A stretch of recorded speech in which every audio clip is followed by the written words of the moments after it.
Dear Patriots, before the news starts, please subscribe to our patriotic channel by clicking the subscribe button. Give us a thumbs up to this video. Don't forget to leave your opinion below in the comments section. Share the news on Facebook and Twitter so you friends see it. Thank you. Trump After Dark Still the Show edition. It was a day of tumult, at home, abroad, within the Republican Party and inside the White House itself. Another day in the presidency of Donald Trump. Trump's decision to enact steep tariffs on steel and aluminum rocked financial markets and drew criticism from home and abroad, Politico's Doug Palmer reports. It had European diplomats and members of Trump's own party howling. It also may have edged Gary Cohn, Trump's top economic aide, toward the exit. Cohn has forcefully opposed the new tariffs, and he may now join departing White House Communications Director Hope Hicks in departing. Other staff exits are rumored. The steel decision came as Republicans were still recoiling from another abrupt Trump policy lurch on guns. His apparent embrace of gun control measures has sent Congress scrambling, Politico's Elana Schor reports. It's also had congressional conservatives scrambling. Many of them are staunch backers of the president and were caught off guard by Trump's abrupt embrace of gun control, Politico's Burgess, Everett and Rachael Bade report. Trump threw decades of party orthodoxy on gun rights out the window, as he mused aloud about enacting a comprehensive gun control package and said due process should come after guns are taken away from dangerous people. The response, among congressional Republicans, was a mix of disbelief, denial and outrage. Elsewhere in President Trump's orbit. HR problem? After NBC News reported, citing numerous sources, that White House National Security Advisor H.R. McMaster was on his way out, a White House aide said Trump dismissed that talk as fake news. Intel fight. The top Republican and Democrat on the Senate Intelligence Committee met with House Speaker Paul Ryan to complain about leaks about Warner from the House Intelligence Committee. Changing environment. After receiving scrutiny for numerous first-class flights as the administrator of the Environmental Protection Agency, Scott Pruitt now says he'll fly coach. Putin down a marker. Russian President Vladimir Putin says Russia has developed a way to deliver a nuclear weapon that cannot be stopped by U.S. missile defenses or anyone else. New envoy, the U.S. ambassador to Mexico, Roberta Jacobson, is stepping down. The Mexican government says it's approved the Trump administration's choice to replace her, although that choice hasn't yet been announced. Drastic action. President Trump suggested using the death penalty for drug dealers as a way to crack down the opioid epidemic.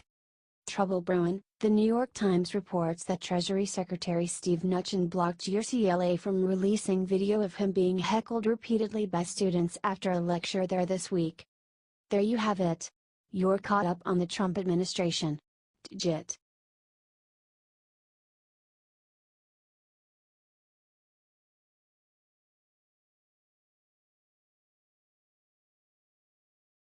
Trump ignored bright line on discussing Russia with Hicks.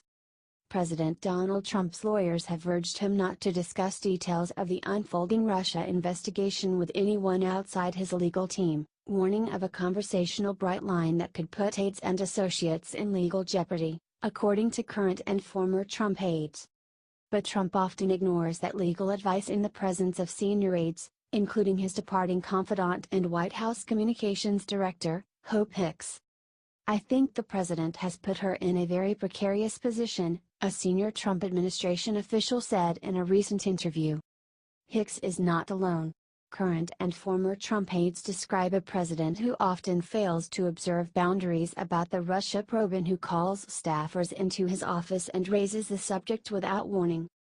Hicks in particular, Trump told her, could be on both sides of the bright line.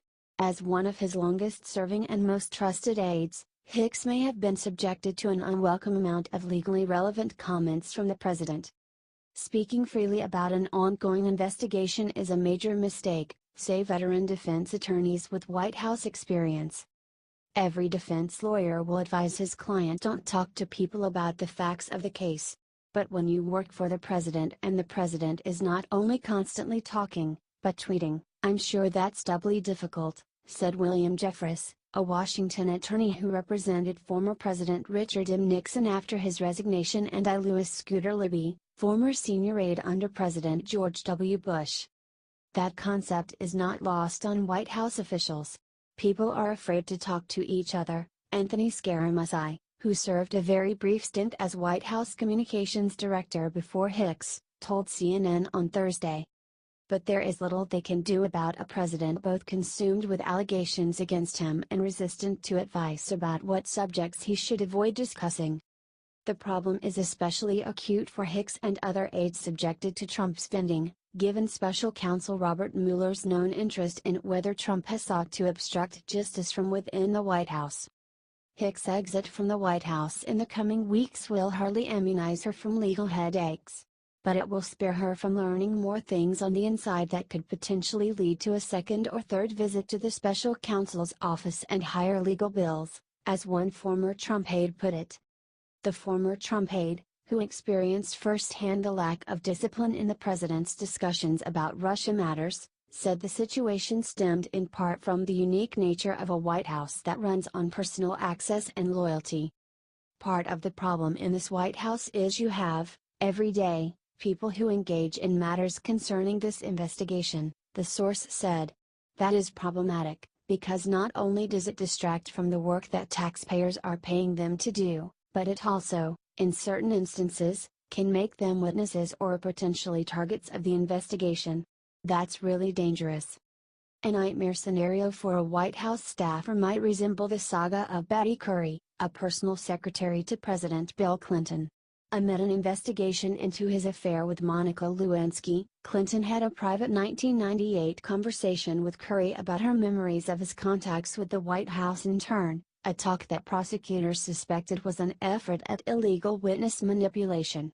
Curry denied that Clinton had coached her, but later said that, despite my telling them over and over and over again, they didn't believe me.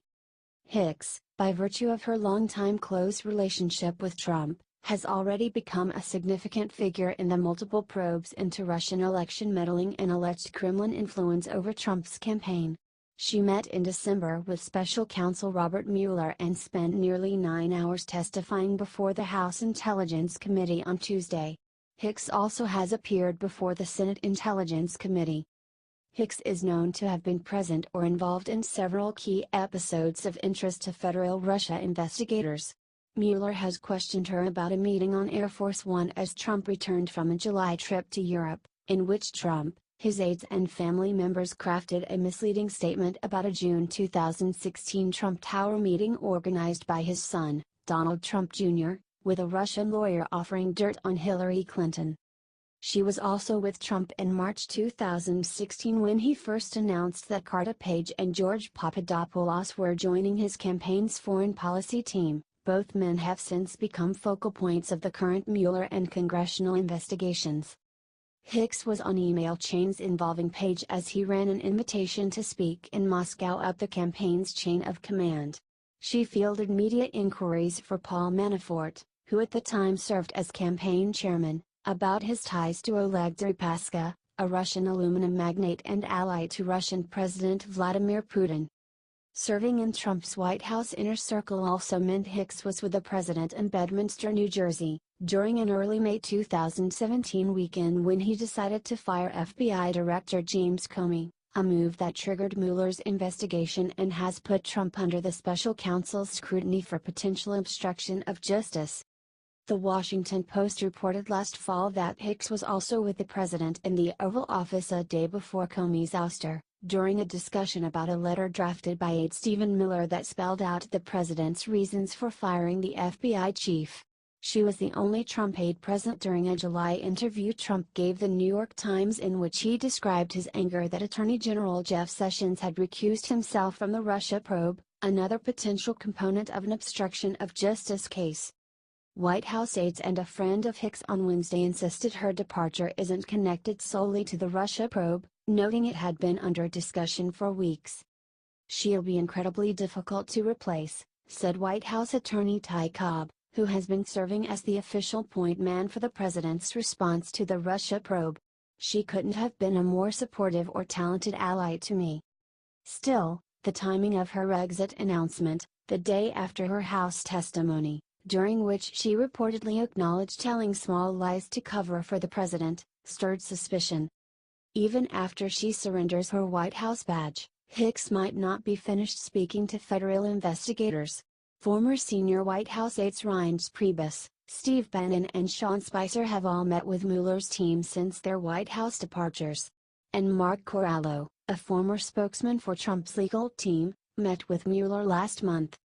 It's so easy to get caught up in these things, even if you have nothing substantive to do with decisions, said Adam Goldberg, a Bill Clinton White House lawyer who handled crisis communications during the Monica Lewinsky scandal. Just being on a phone call, even if you might disagree with everyone, that's a one-way ticket to the grand jury, Goldberg added.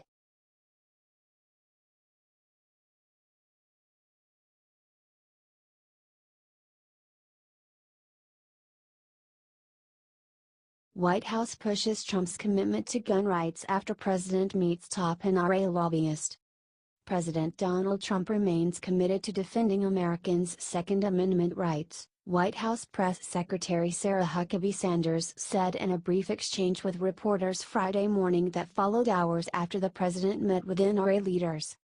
Sanders' Friday morning emphasis on gun rights marked another volley in the back and forth between Trump, who has voiced support for certain gun control measures in the wake of a mass shooting at a Florida high school last month, and Second Amendment advocates, among them the NRA and members of his own party, who have continued to oppose such steps. Trump's embrace of certain gun control measures has been met with raised eyebrows both from liberals skeptical of the president's sincerity and from conservatives confused by his divergence from the NRA, which endorsed him during the 2016 and has been among his most consistent backers.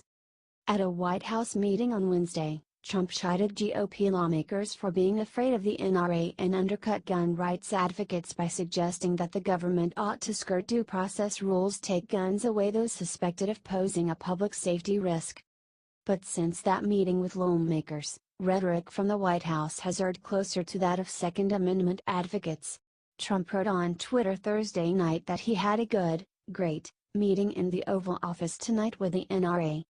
Chris Cox, chief lobbyist for the Institute for Legislative Action, which is the NRA's lobbying arm, wrote on Twitter that the NRA and Trump want to keep schools safe and to keep guns away from dangerous people. I had a great meeting tonight with @Real Donald Trump and @VP. We all want safe schools, mental health reform and to keep guns away from dangerous people. POTUS and BOTUS support the Second Amendment, support strong due process and don't want gun control. #NRA #MAGA Cox wrote on Twitter. Sanders on Friday reiterated that the president continues to be a strong advocate of the right to bear arms. He'll continue to support the Second Amendment, that's not something that he's backed away from, Sanders told reporters when asked if the president had made any promises to the NRA during his White House meeting on Thursday with the group's leadership. The background check system is something that he's still very much interested in improving. The press secretary said the president would not necessarily support universal background checks for all gun purchases but does support legislation sponsored by Senators John Cornyn, Republican Texas, and Chris Murphy, Democrat Connecticut, that would strengthen the background check system. She said Trump still supports raising the age at which certain guns can be purchased to 21, but conceded that there's not a lot of broad support for that. Senate Minority Leader Chuck Schumer, DNY, in a statement emailed to reporters Friday, urged the president to stick to the gun control positions he outlined on Wednesday. President Trump should go with his instincts, not the clarion and destructive call of the NRA. He knows instinctively that this is the right thing to do both substantively, because it will save tens of thousands of lives, and politically because over 3/4 of the American people support it, Schumer said in his statement. If he continues to bow to his right-wing ringmasters, we will get nothing done on guns and his presidency will continue to fail.